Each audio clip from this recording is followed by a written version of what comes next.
Good morning and welcome to Market of the Moment. I am Don Chakowski, the Director of Channel Sales for Fidelity National Title, and we are excited to be back. We had a couple weeks off there over the Thanksgiving holiday, and now this is actually going to be our last live broadcast of the year. So we're excited for that, and we actually have the whole crew here. Although Amber's still backstage, she's getting her hair and makeup done still.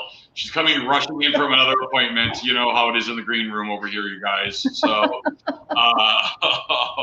Amber will. I wasn't given the option for a green room. What's that? I wasn't given an option for a green room here. Oh, I'm sorry, we forgot to tell you.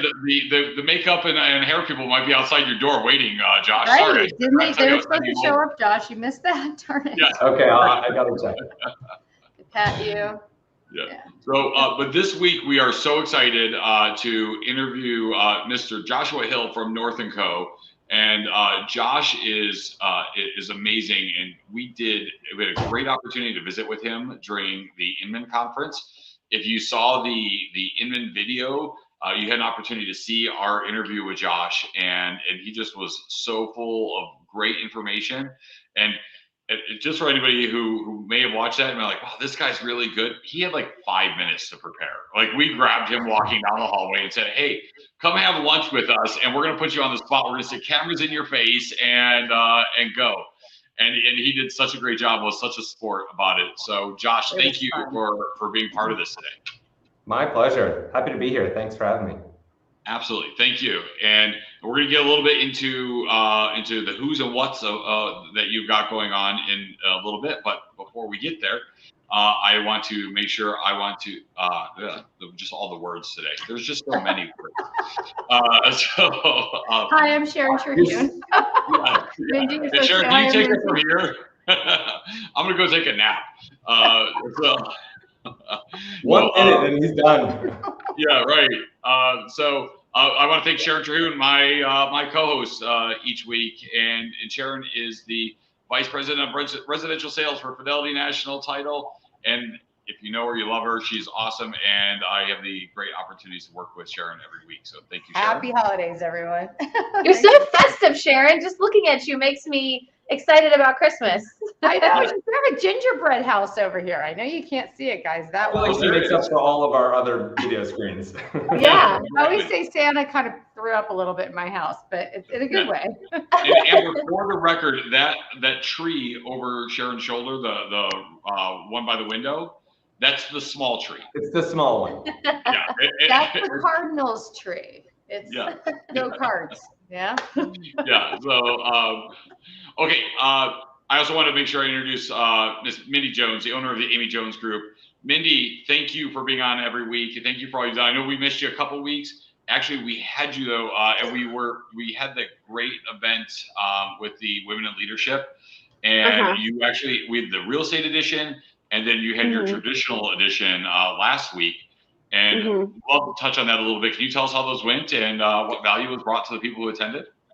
Everything has been so incredible over these last few weeks. What has been so fun is to see people really excited about digging into their careers and digging into their community. They're excited about starting a brand new year. They're excited about all that they're going to be able to accomplish.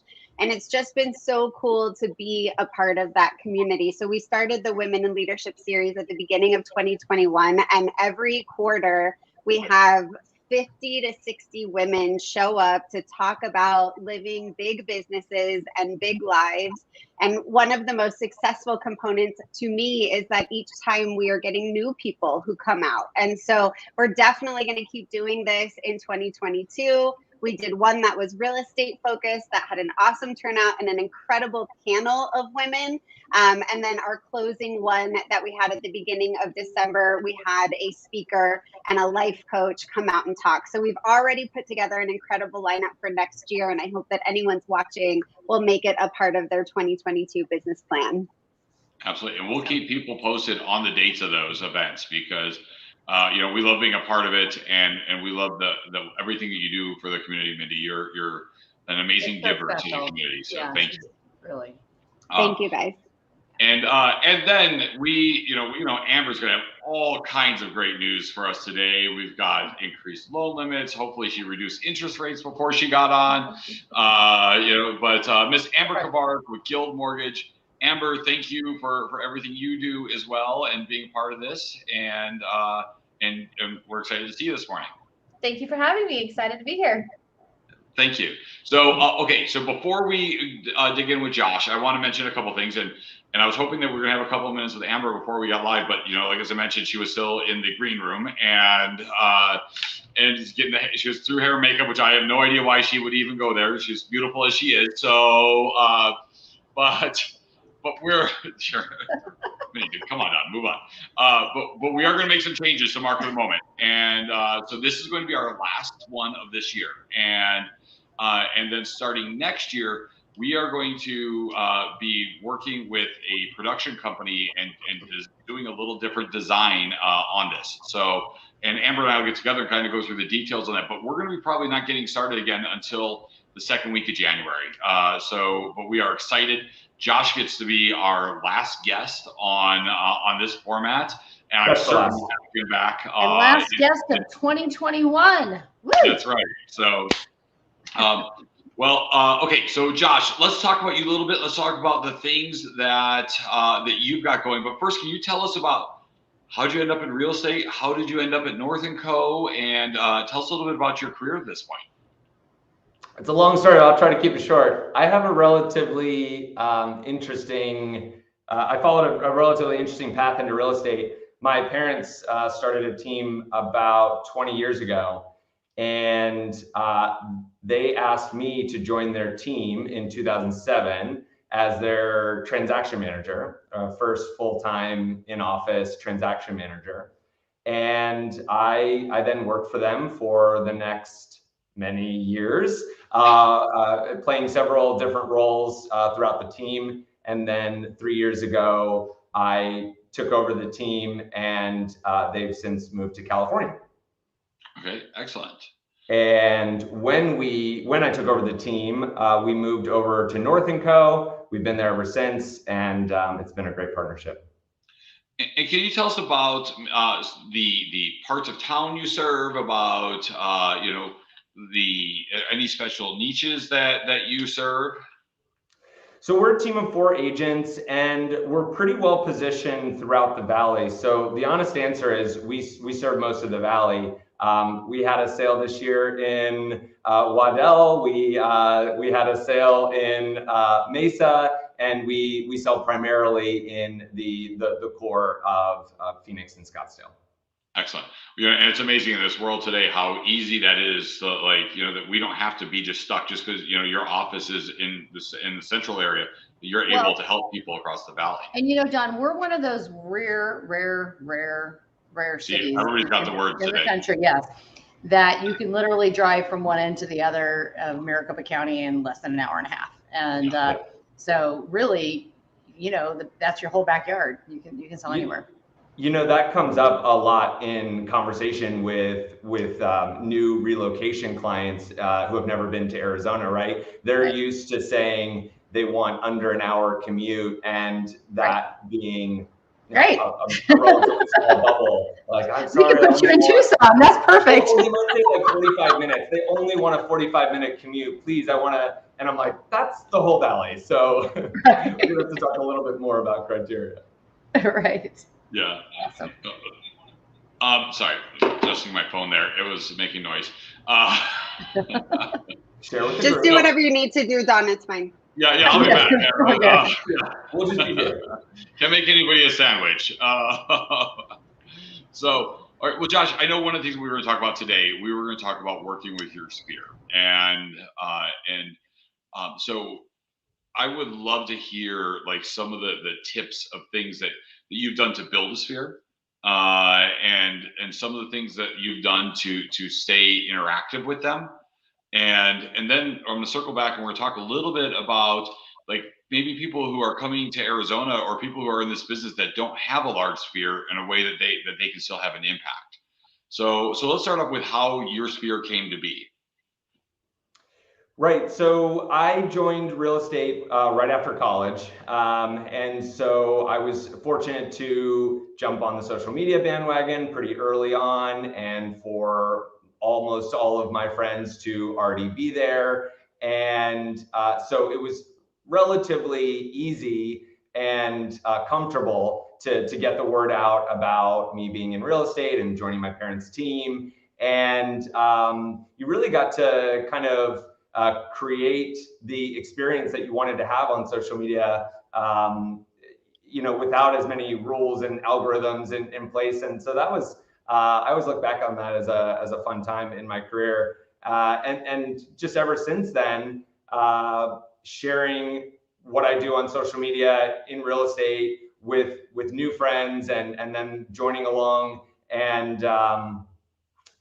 so, yeah, that's been really one of the easiest ways that I've shared what I do with past friends and new friends, and not feeling very forced or difficult.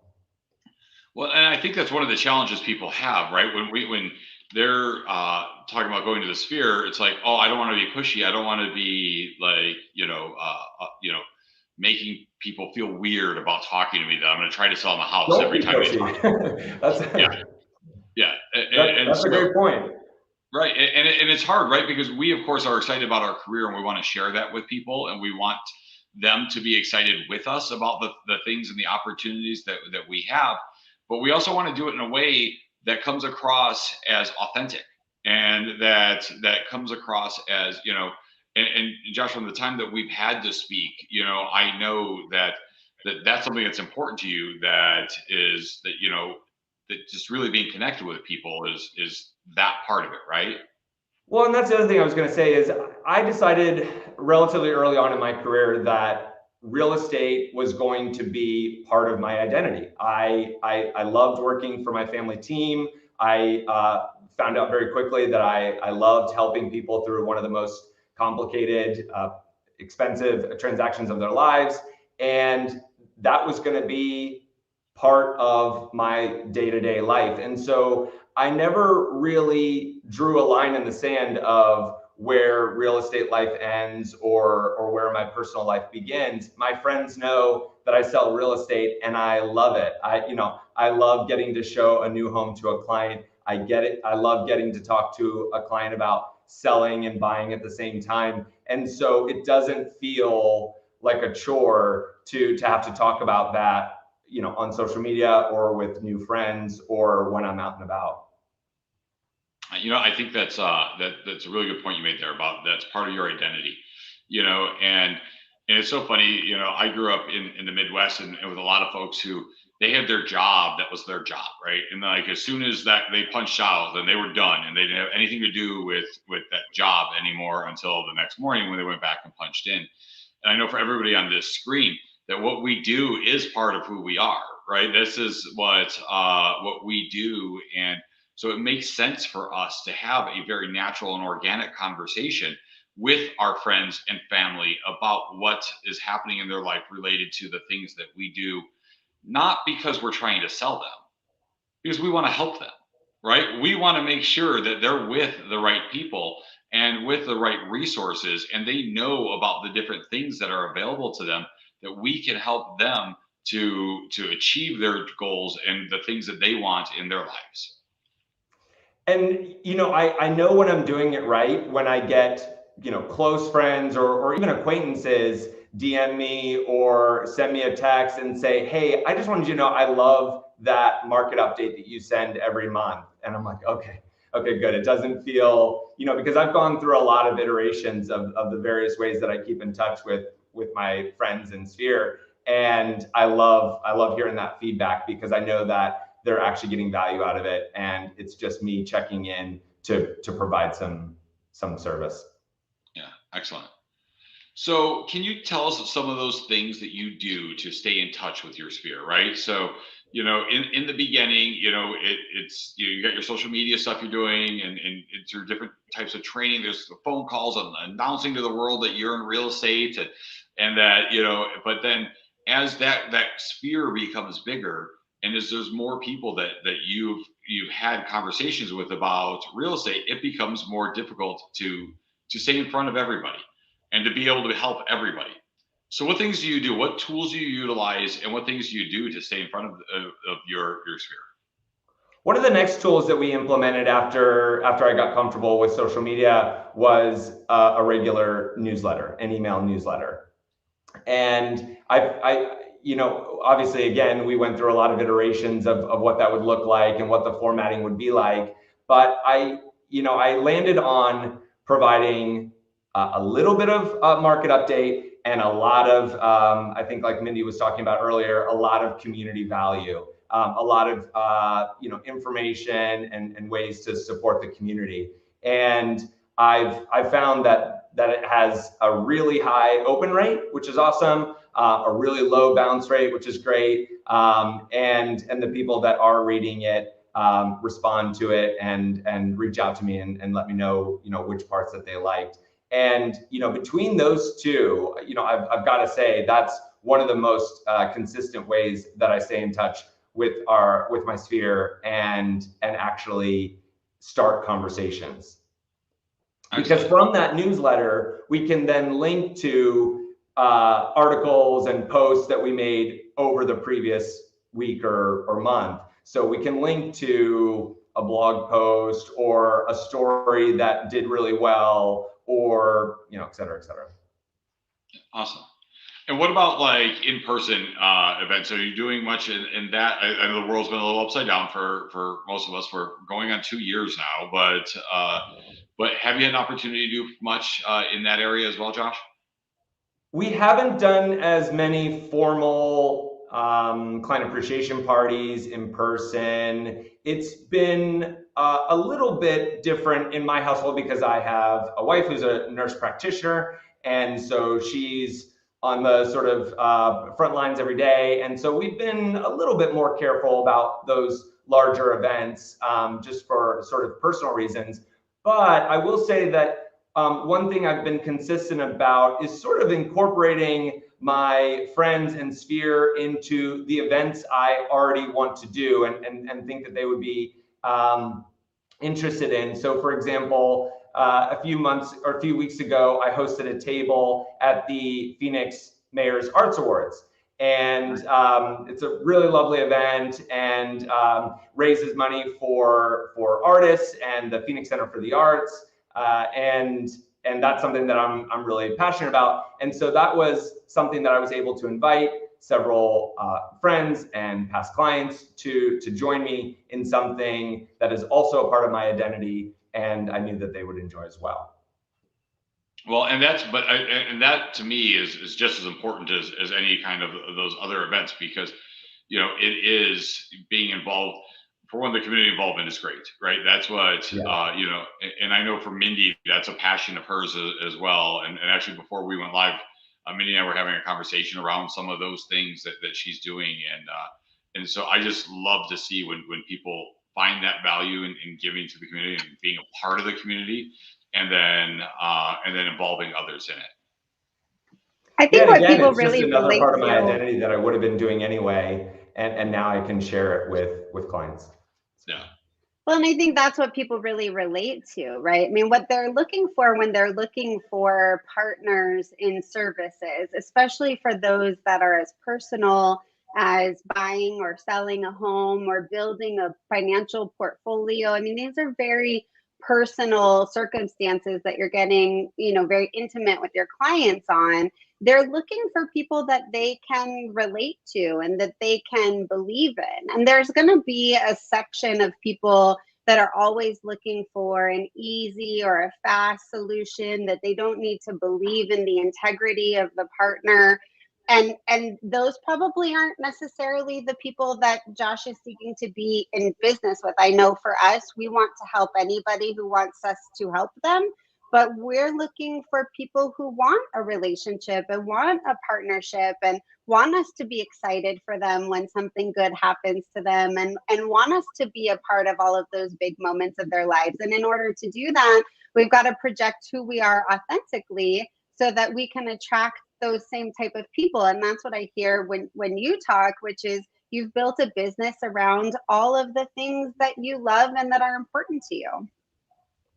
Exactly. My parents taught me early on to love what you do and share it with everyone you meet. And something I was always impressed by from the moment I joined them was how interesting it was that most of their past clients turned into friends. All of a sudden they'd be going to dinner or going to a client's child's recital. And I just loved that about them. And it clearly was important to them, and now has become important in my life. Well, it's a heck of a lot more fun when you enjoy the people you work around than the ones that you don't. So yeah, absolutely.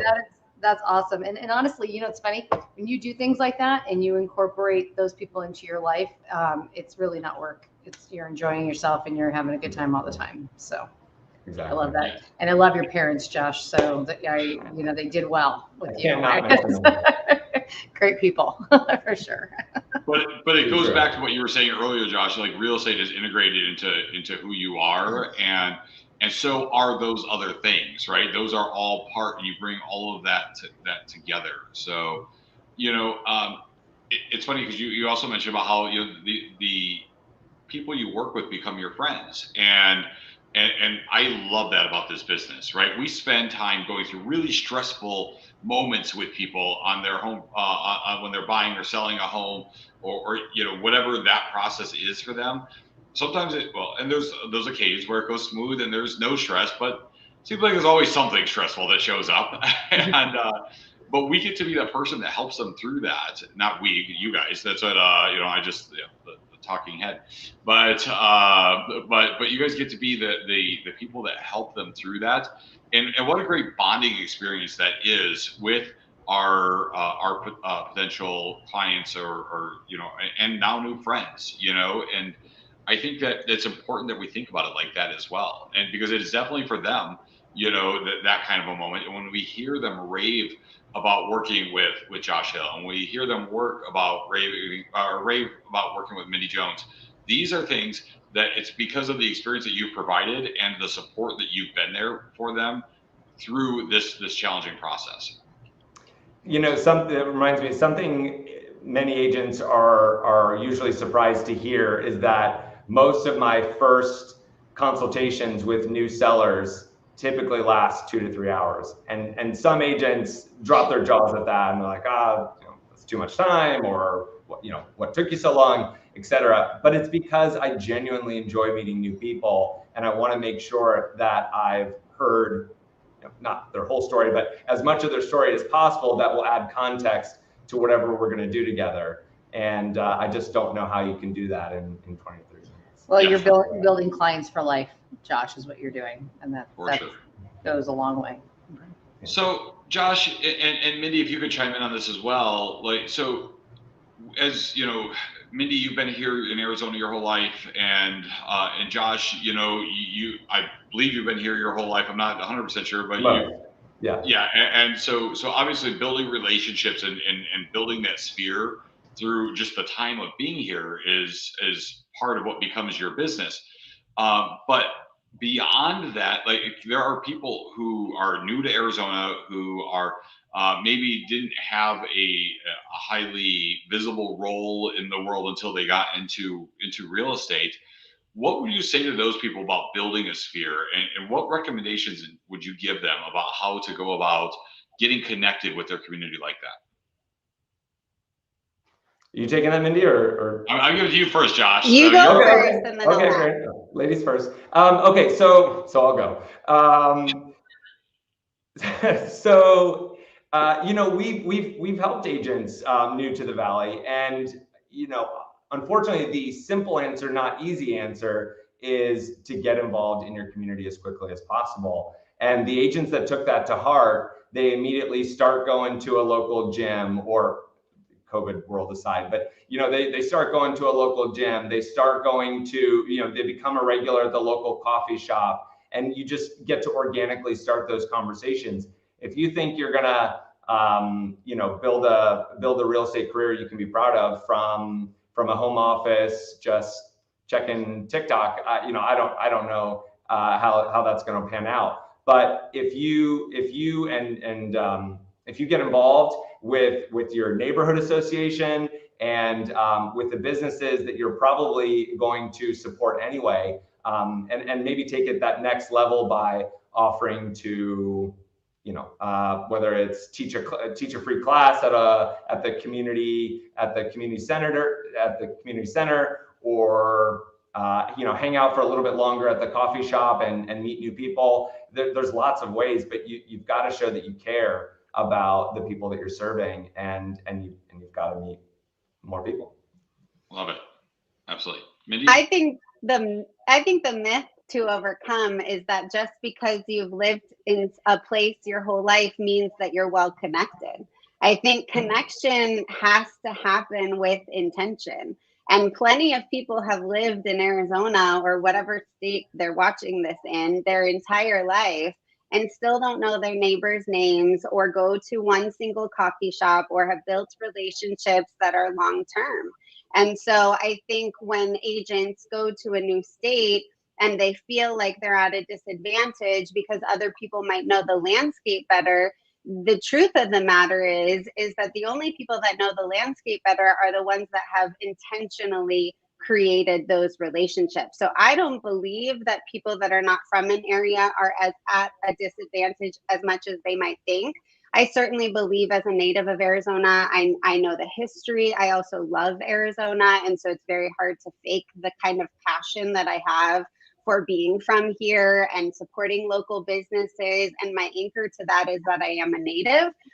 But I think that if someone comes here from out of state and makes a commitment to build relationships and drive the streets and go to events and start to learn their neighborhood. I mean, I lived in California for a period of time, and it was important to me to know my area. So I printed a map, right? This was in a map quest, like you printed a map, and I walked every weekend. I walked and I marked on the map like where I walked to so that I could see what the cities were, and I would practice the names like so that I knew all the cities, and I could do, being from Arizona, everything's in a grid, so I would learn all the cities back, all the street names. But that takes intention. That doesn't just happen. And so I think all of the suggestions that Josh gave, get involved in your neighborhood association, give back to your local community, find a place to volunteer, start building relationships and becoming loyal to your coffee shop, to your dry cleaner, to your post office, to whatever it is. But the truth of the matter is, if you're building a business for life, you need to implement structure and plan. No matter where you are, you need to get up at a certain time every day and put in a certain number of hours and make educating yourself about the location you live part of your day. It will not happen without intention. Yeah, I love that, Mindy, and Josh, your answer as well. And I think what's important around all that, on top of it, I guess, is that it doesn't happen overnight, right? It doesn't happen like, I don't know how many times I've met with new agents who are new to the business, or and they're just like, okay, where's my people, right? And that's really hard. It's like you have to have that plan that you implement, and that you're going out and doing, and it takes a while to ramp all that up. It's really what you both said too, is walking into it, treating it like a business, which it is. Okay. And not just, like Josh said, sitting at home and hoping that, someone's going to see one TikTok video or something you did, and then you're going to be the real estate rock star of, 2022. So you're right. I think it is all about community and being involved in many groups as you can that aren't real estate related, because you don't need to be a bunch of real estate agents, right? I mean, networking within your community, your real estate world, is important too. But if that's your only livelihood, you're not going to be meeting buyers and sellers. So, and I think it's being honest with yourself about how much work it's going to take. I don't think it has to take 6 months before you're going to do your first deal. I don't think anyone should go into a business and expect not to make money for 6 months. I mean, that doesn't make, why would someone do that? That doesn't make any sense.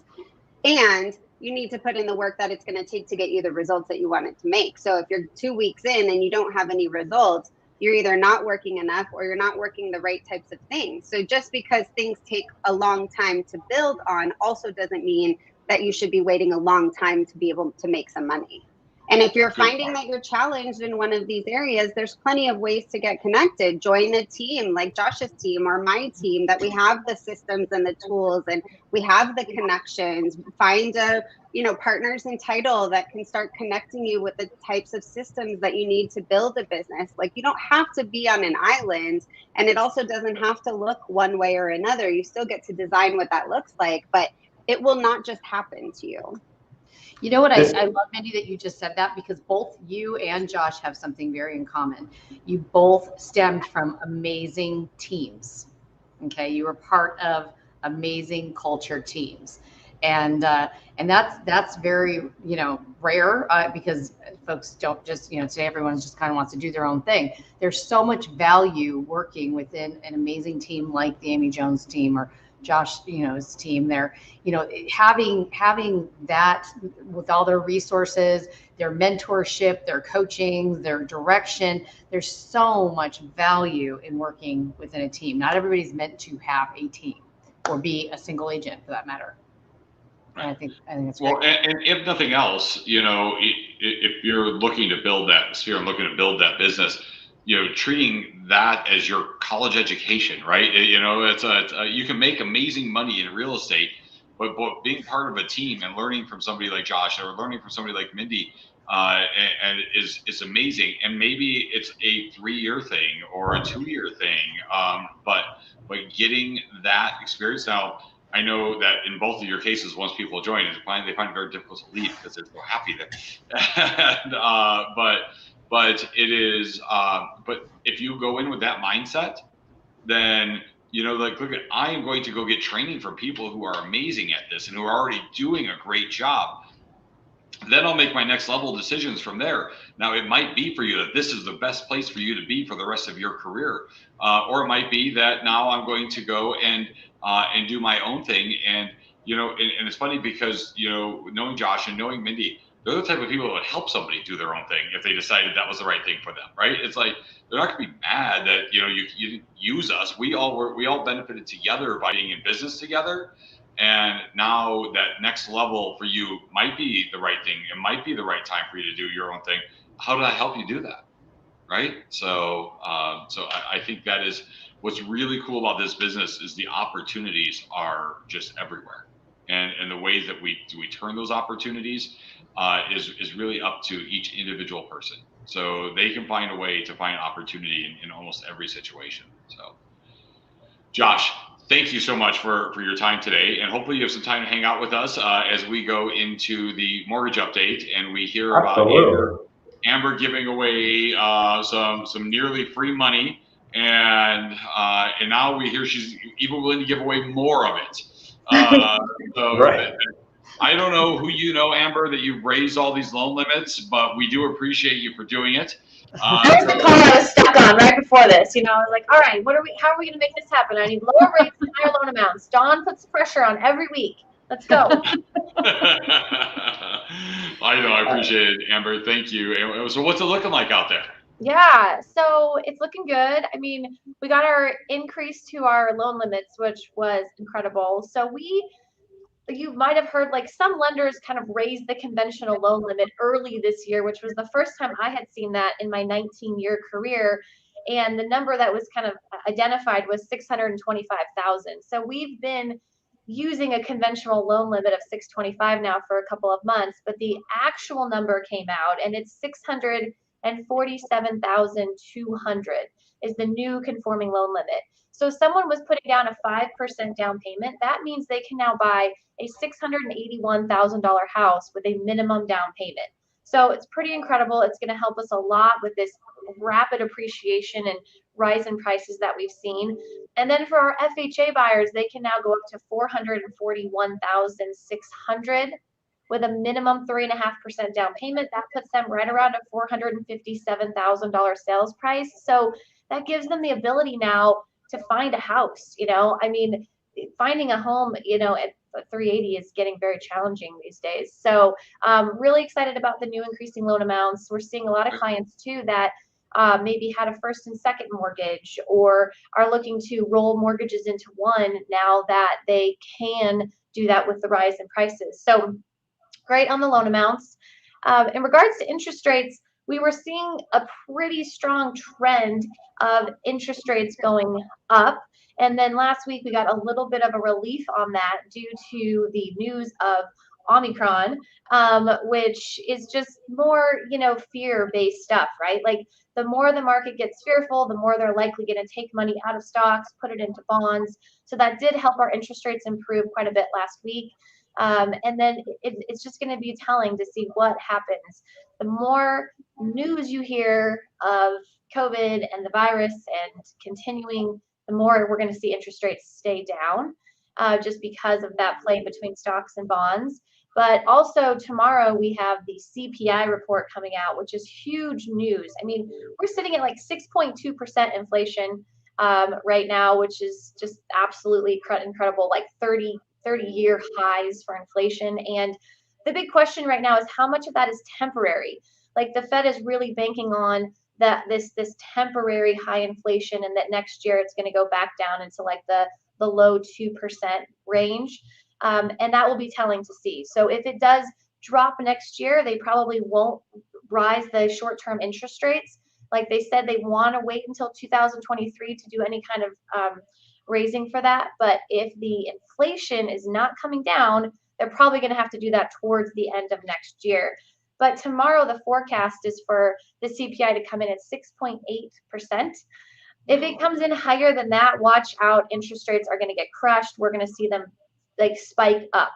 If it comes in at or below, we could see them stay pretty flat to maybe get a little bit better. There's definitely already some pain built in. I mean, when we're talking 6.8%, it's already super ugly. But if it comes in much higher than that, I expect interest rates to go up. So I'm recommending to any clients right now that we have looking to lock in, let's lock in today. We're talking interest rates in the low 3s right now.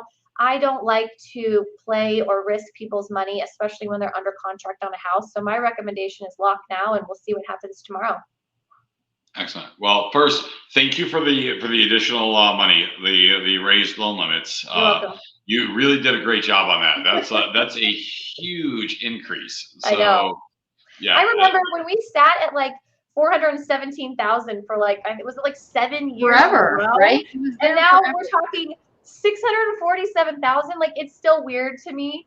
And I do some lending in California, and I'm like, where am I? Like, am I in California lending or Arizona? I mean, it's really crazy, but it's so helpful for all of our clients out here.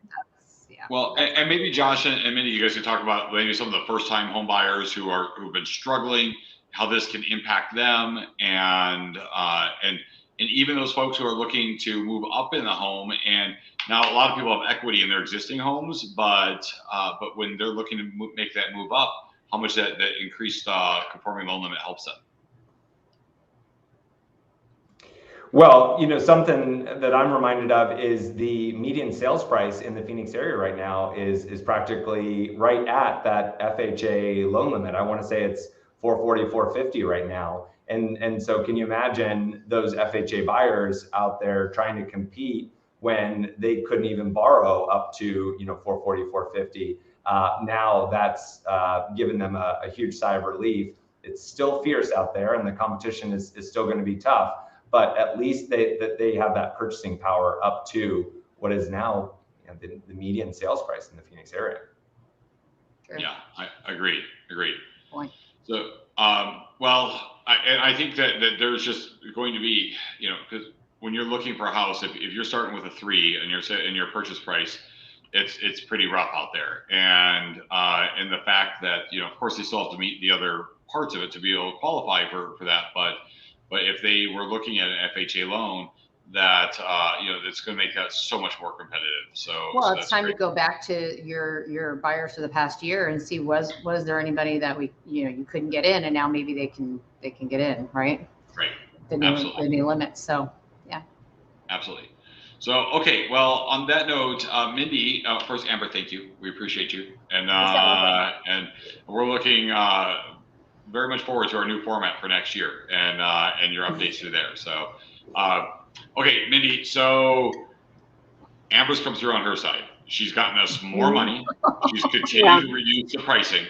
So now we need to know, we got about 12,000 houses on the market right now. He's begging for inventory, Mindy. Watch out. I know. I know, he sets me up. Across the whole country, maybe. Fail.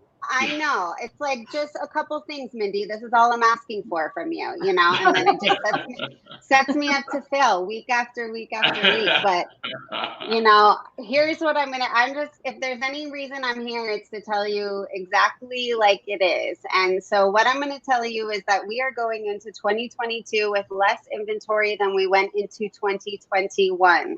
And we all know what we experienced in 2021. So for those of you that have been living on a different planet for the last 12 months, I'm just going to give you a high level overview of how this went down. So going into 2021, we had about 7,400 homes on the market. And going into 2022, we have about 6,700 homes, okay? So we're already going into the next year at a deficit. Now, we know that the market conditions are very different for 2022 than they were going into 2021. Our interest rates were lower than they were today, but again, from Amber, we hear that they're still very low.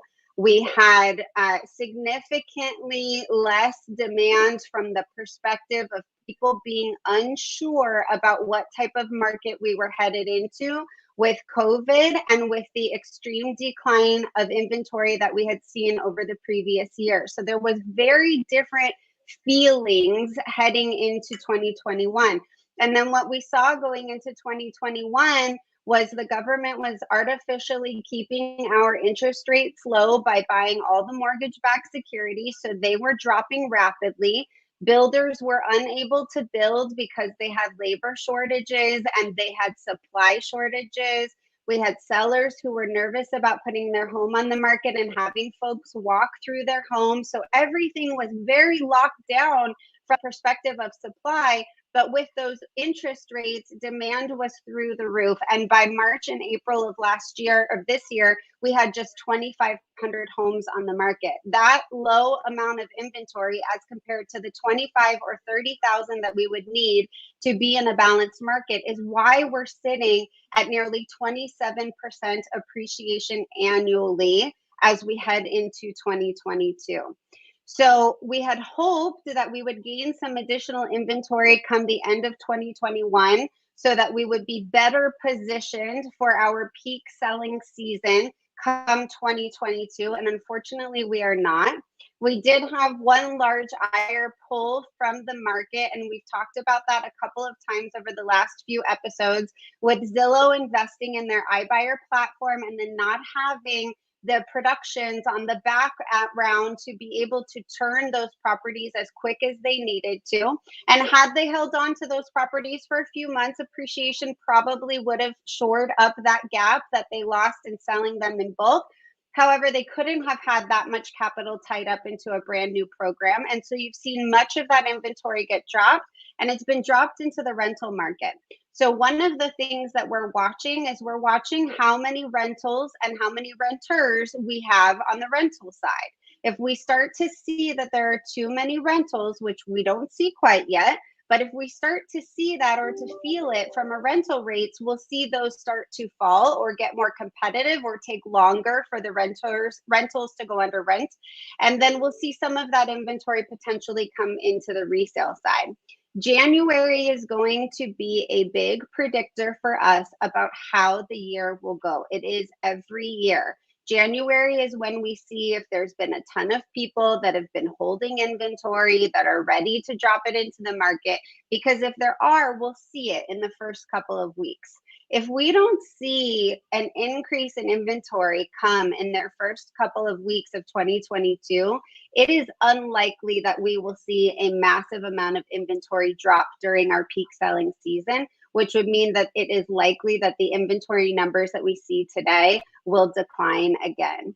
And so I think the conversation that we need to be having with everybody is that while it is interesting for all of us here on camera to watch these numbers like a hawk, 200 up and 200 down and 300 back and 400 forward and whatever it might be, from a consumer perspective, when there are only 6,800 homes on the market and you need 25 to 30,000 to be in a balanced market, it is a good time to be buying and selling real estate, because if we haven't been able to gain any inventory in the last 12 months, it is unlikely that we will gain 15 to 20,000 homes overnight, right? It's going to take some time. And so the time that you want to be buying and selling real estate or investing in the rental market or building your portfolio is at a time when you've got some appreciation still built into the market. And then if you decide that you don't want to be a landlord anymore, rental rates are getting too hard to afford, or you find that you bought a house that wasn't the right fit for you, or you sold and you need to come back, whatever that change is that you need to make, or you bought something and it needed work into it, and then you decide in 6 months or a year, or even 2 years, I don't have the money to put the work into it, or I don't like the house enough to put the work into it, then we sell, because we've got that appreciation built in. If you wait until we've closed that gap, you won't have that space to be able to play with.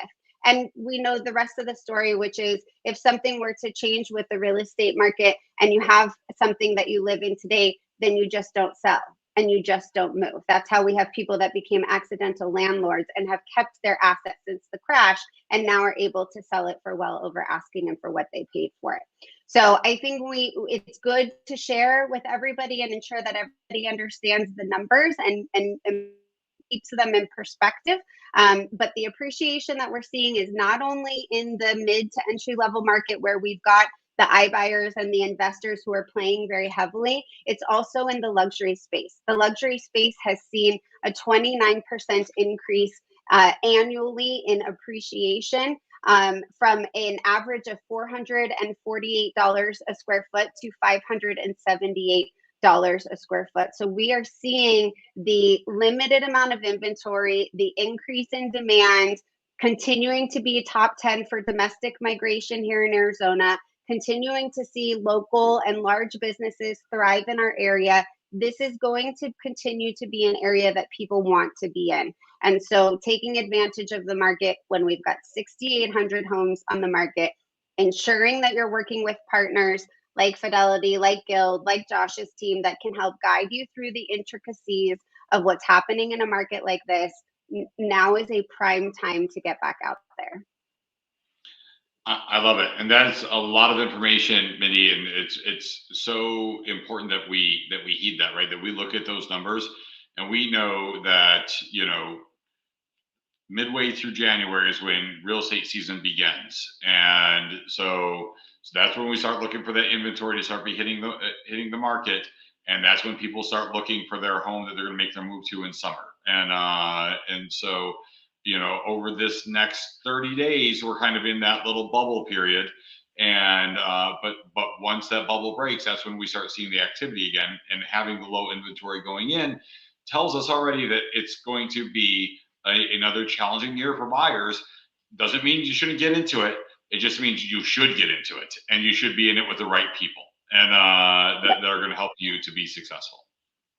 That's right. And the questions you should be asking of the people that you're hoping to get into business with, or people that you're looking to help you, like your real estate agent or your lending partner, is you need to be asking them what types of options are available to you to help you navigate this market. I think when you're dealing with a real estate market where there's so much equity in the homes that we have, and also for investors, they see so much opportunity for them to make money, they're interested in figuring out a way to get a piece of that business. And the good of that is that there are more solutions for buyers now than ever. There are more programs to buy before you sell. There's more programs to become cash buyers. There's more programs for home equity lines of credit and for bridge loans and for recast solutions. There's so many lending solutions. And then there's so many solutions on the real estate side, from concessions, from types of showings, from capabilities to making intricate plans work. I mean, the options are readily available, but you need to be working with people who are able to bring all of those solutions to the table for you. And in turn, open-minded to those options. Our most successful clients this year, especially our investors who have bought multiple properties with us this year, but even the first-time home buyers, have been the ones who have been most receptive to our creative ideas, contract terms, solutions to problems. We've even helped clients, as surprised as most buyers are, we've even helped buyers get under contract under list price. But it's because they've been open-minded to an out-of-the-box idea about a term or a term that the seller wanted. Yeah, excellent. And I think that's a really good point, because we hear people who just dismiss all these other things, and having an open mind to that is really, coming with that solution perspective, right? If we can come with solutions and have those in mind, then we're really going to be able to help a lot of folks. So, okay, well, you guys, thank you. I appreciate all of your inputs today, and this is officially a wrap. I know Sharon's house. We were going to have to get the tour sometime of all. I was going to say Merry Christmas, Happy Kwanzaa, all the Christmas Happy trees. Hanukkah. These are actually two sets. They could have been earrings, but they're sort of stuck together. I don't know. Yeah. Let's see it. Let's see them as earrings. Oh, here they go. See, I can Yeah, just put them on my ears and wear them, and really, All right. Well, to you guys, please have an amazing holiday season. We're so excited to be working with you guys, and coming into next year. Josh, can't thank you enough for your insight and your input today. We really appreciate it. Thank you. And we're all going to go out and do amazing things in 2022, and we're excited to share it all with you guys at Market of the Moment. Coming back to you guys mid-January, and we'll see you guys all soon. So thank you very much. Have a great day, and bye-bye for now. Happy holidays, everybody. Thanks for having me. Thank you. Bye-bye.